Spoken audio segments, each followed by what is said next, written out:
What is a cookie turntable and do I need one? So I've seen this question pop up a lot, like, do I need a turntable?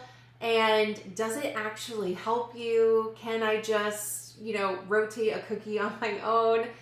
But a cookie turntable is just a nice to have gadget that makes life a little easier, but you definitely don't need it. I would say if you're comparing the function of like a cake turntable to a cookie turntable, a cake turntable, if you're frosting a lot of cakes and you really want to get that smooth, perfect icing layer on the outside, a turntable is definitely necessary for that. It's very hard to kind of ice a cake perfectly without getting any scraped lines in there without using a turntable. Trust me, I've done it before. It's very hard.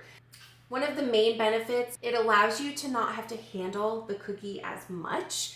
And that's important because, every time you pick up a cookie or move it or spin it, it increases the risk of you accidentally touching it. And there's nothing worse than when your cookie is just starting to crust over and you accidentally touch it with your finger and it dents it, and it's not repairable at that point.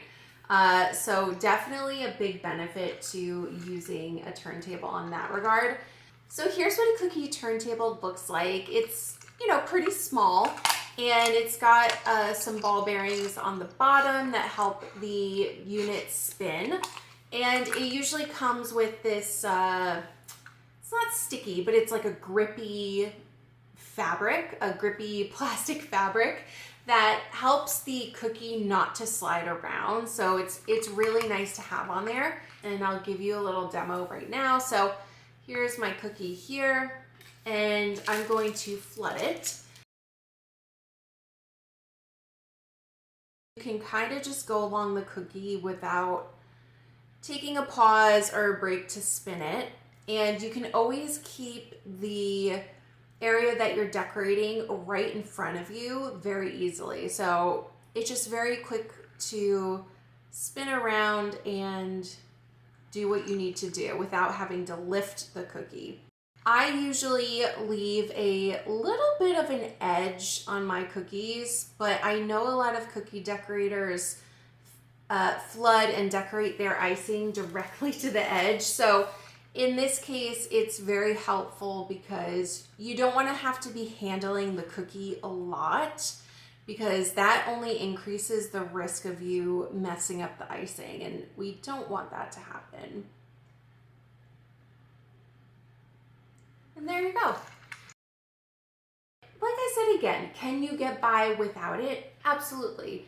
A lot of times I'll just take a piece of paper towel with the cookie on it, and I'll spin the paper towel. That's a nice way to kind of get the same effect without having to, drop $10, $15 on a gadget that, you might not want to use all the time, or, you have to find storage for. I always just recommend to my students and my subscribers that you don't need to invest a lot in cookie decorating, especially if you're in that stage of trying to figure things out and you're not sure if you're going to stick with the hobby. We don't want to be wasting money on tools that we don't really need. I have a guide on this. I'll leave a link in the description so you can grab it.